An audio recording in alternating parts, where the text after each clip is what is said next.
Sinabi na po mismo ni VP Inday Sara Duterte, mga kababayan, na gusto silang sirain ng administrasyon ngayon sa ilalim ng Marcos administration. Dahil threatened daw ang mga ito Palibhasa, nalasing na daw sa kapangyarihan at wala na daw balak bumaba sa pwesto, mga kababayan.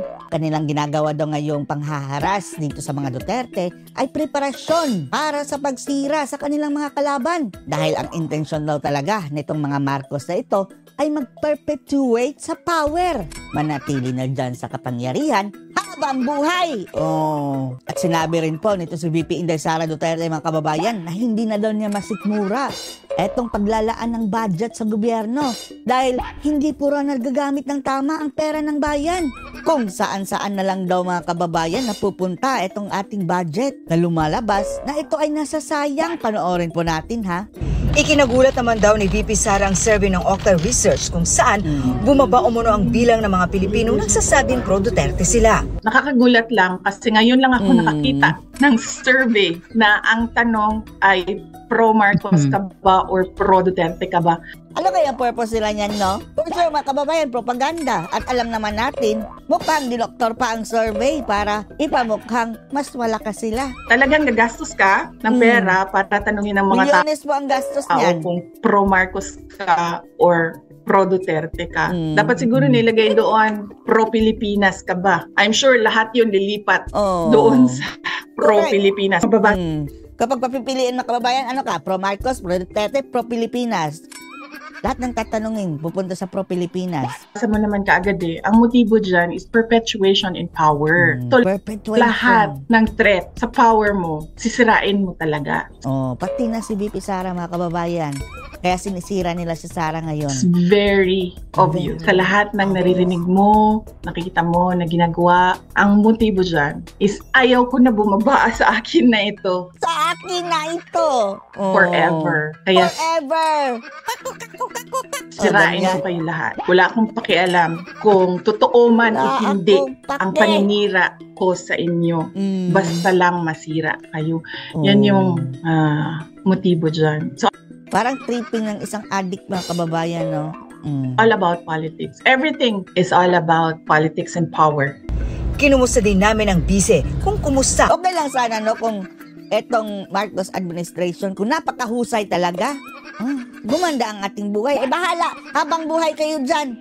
Habang nakaratay kayo o naka-oxygen na. Basta gumanda na ang Pilipinas para na tayong Amerika. Pero wala Parang bumalik tayo sa basurahan, mga kababayan. Ang kanyang seguridad ngayon. Kasi yung mga surveillance, yung mga casing, ano yan si Sara, mga kababayan. Ganyan mangharas ang PNP. Modus yan ng PNP pag gusto nilang mangharas ng tao. So, depende na yan sa iyo kung papansinin mo, maiirita ka, or kung anong gagawin mo. So, ngayon, ang ginagawa namin, nire-record lang namin lahat ng ginagawa nila. Kinukuha namin yung fact, tapos nilalagay namin sa isang file. Manda kayo. Pagbaba nyo sa pwesto, ang daming bala nito si Sara. You reap what you sow. What you sow? Do I feel threatened? Yes po. This is not the first time na nagkaroon kami ng problema sa politika. As a family, mahaba talaga yung listahan ng mga rason. At see? Mas mahaba pa sa listahan ng utang namin. Iba-iba siya, kategorya. Merong personal, yung sa aming dalawa lang. Merong DepEd, merong budget, at merong sa bayan din. So, grabe, no? Complicated na ang problema ng Marcos administration, mga kababayan. Si Sara na mismo ang nakakita. Medyo mahaba yung listahan and sa pangayon, hindi pa kasi ako handa na umupo. Okay. Bawal ka nga umutang, BBM. Ang haba na ng listahan ng utang mo, para isa-isahin yun. Pero sasabihin ko sa inyo, kapag ready na. Someday, hindi ko lang alam kung kailan yung araw at oras na yun. Pero binahagi niya ang isa sa mga dahilan na ito na may kaugnayan sa budget ng gobyerno. Pero kung basahin mo lang yung GAA. Yung GAA, mga kababayan, na is General Appropriation Act. Saan napupunta itong mga pondo ng bayan? Overall na yan, ha? Hindi yan lang DepEd lang. At isa lang sa example dyan, mga kababayan, ang paglalaan ng 500 billion na ayuda. Gawain ba yung matinong utak yan. Di ba? Kahit mga ordinaryong Pilipinong isipin mga kababayan, paglalaan ka ng 500 billion para sa ayudang, ewan na natin kung naibigay ba? Na nung panahon ng sakuna, nung tumama ang Karina mga kababayan, wala silang maibigay dahil wala na daw pondo. Umutang na naman sa World Bank. Diyos mio, tapos 500 billion ang inilaan sa ayuda. At i-trace mo kung saan pumupunta yung pera, makikita mo na hindi maayos yung pag-handle ng pera, ang budget ng gobyerno. Hindi maayos ang pag-handle ng pera at budget.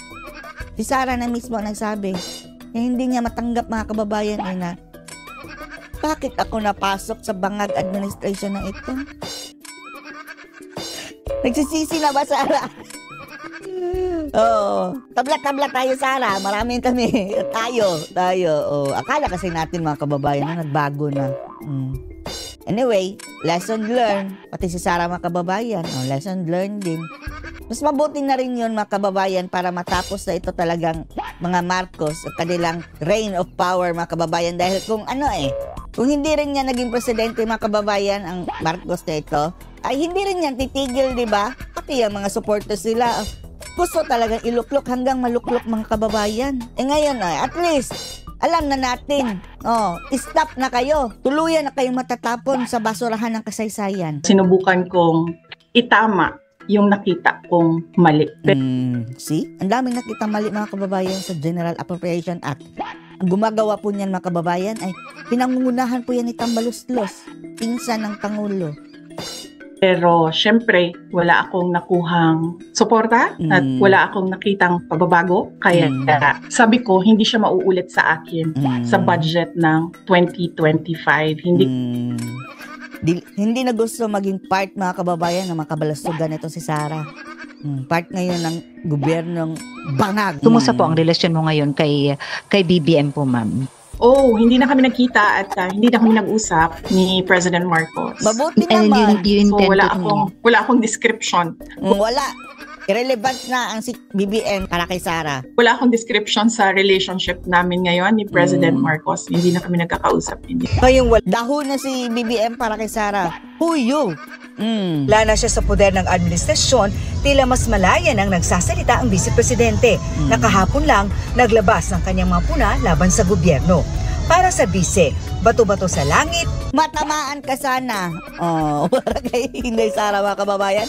Bato-bato sa langit. Matamaan ka sana. Tamaan, huwag magalit. Kung sino yung nakikita ninyo nagre-react publicly and privately sa mga sinasabi ko, yan yung mga tao na natatamaan sa mga sinabi ko sa statements ko kahapon. Number 1 na bukulan mga kababayan, si Tambaluslos. Yung hindi tapat sa serbisyo, hindi Alipores si Tamba. tapat sa kanilang trabaho at hindi tapat sa pagsisilbi sa tapayan. Yung frustration ko as a Vice President and as a Filipino sa mga nangyayari or naririnig natin sa ating gobyerno, nilabas ko. Sinabi ko naman na di ba, hindi ako gumagalaw para sa administrasyon, hindi ako gumagalaw para sa oposisyon, hindi politika, kundi para sa bayan. Para sa bayan, Go lang, Sara, go. Support kami sa iyo. Dahil, ewan lang natin mga kababayan, sabi ni Sara perpetuation of power na daw. So, wala palang balak talaga mga kababayan na bumaba sa pwesto.